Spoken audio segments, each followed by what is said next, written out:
Imagine buying a house for $155,000, then watching it triple in value to nearly $500,000 in just 14 years. Now imagine you are not the one who bought it.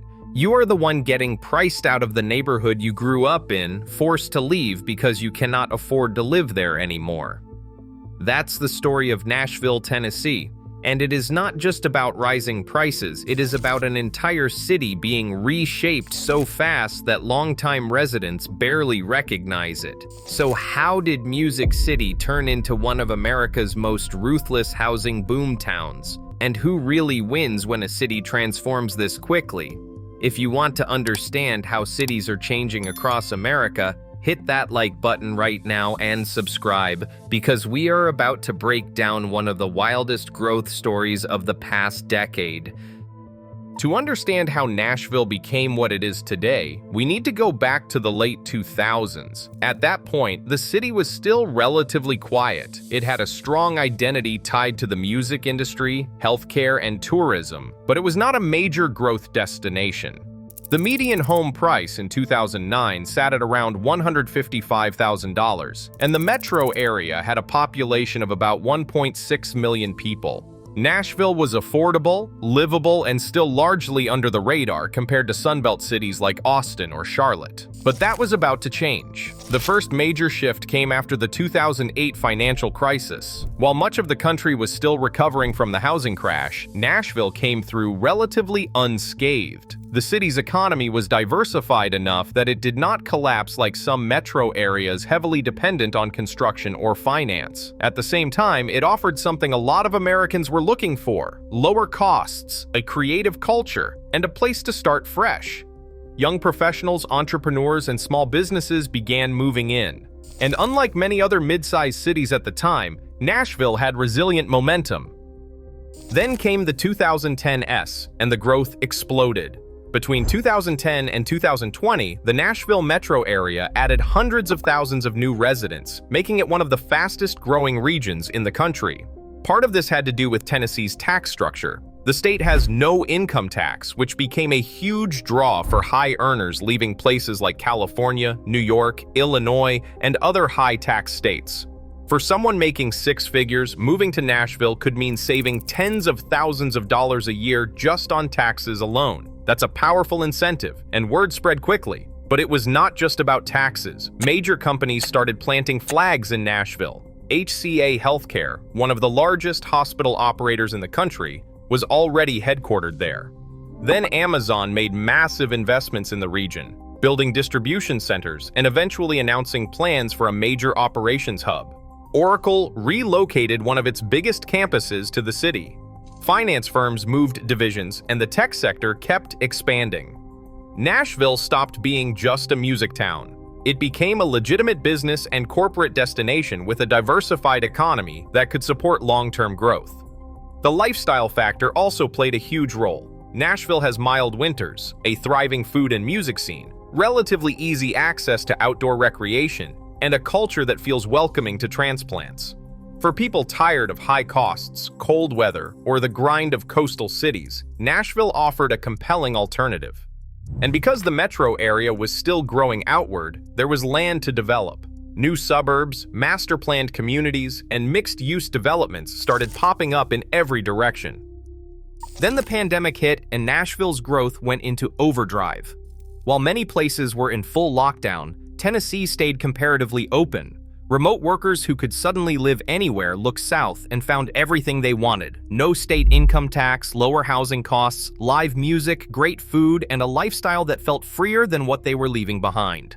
From 2020 through 2024, the area saw huge waves of domestic and international migration. The metro population grew at a pace well above the national average, and Nashville was repeatedly ranked among the fastest-growing cities in America. All of that new demand slammed directly into the housing market. And because supply could not keep up, prices skyrocketed. In 2009, as I mentioned earlier, the median home price was around $155,000. By 2023, that number had climbed past $430,000. That is a jump of more than 275% in roughly 14 years. Since 2018 alone, median prices have roughly doubled. For renters, the situation was just as brutal. Average rents increased by over 50% in some neighborhoods, pushing longtime residents out and making it nearly impossible for young people or lower-income families to afford housing. The construction response was massive. Entire new subdivisions, luxury condo towers, townhome communities, and high-rise apartments started going up everywhere. For a stretch, Nashville was issuing single-family home building permits at triple the rate of just a few years earlier. Developers were racing to meet demand, but even with all that activity, they could not keep pace. Today, nearly 1 in 5 active listings in the Nashville area is priced over $1 million. That is a staggering shift for a city that was known for affordability just a decade ago.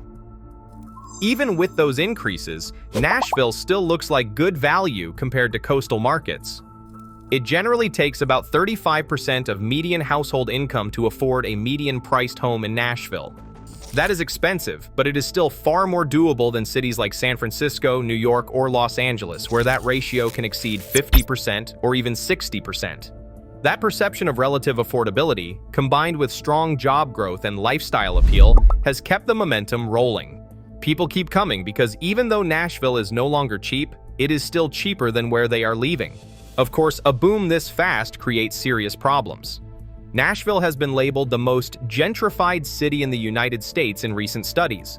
Longtime residents, especially lower-income families and communities of color, have been priced out of entire neighborhoods. Areas that were historically affordable and culturally significant have been transformed almost overnight. Older homes are being torn down and replaced with luxury developments. Rent hikes are forcing people to move farther and farther from the city center. And the social fabric of the city is changing in ways that make a lot of people uncomfortable. Affordable housing has become one of Nashville's biggest political and social challenges. Local leaders have responded with a variety of initiatives to address affordability.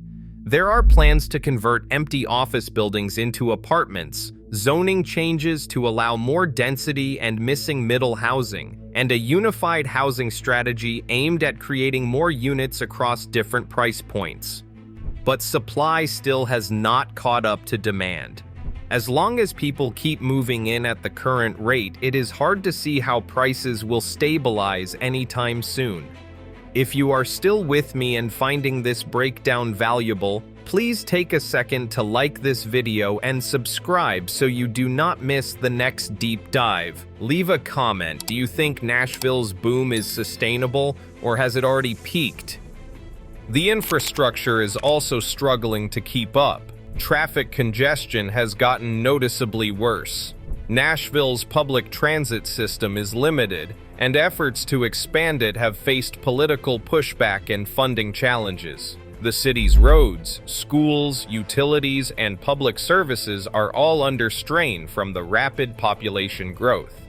These are the kinds of growing pains that come with being one of the hottest markets in the country, but they're real issues that affect quality of life for everyone who lives there.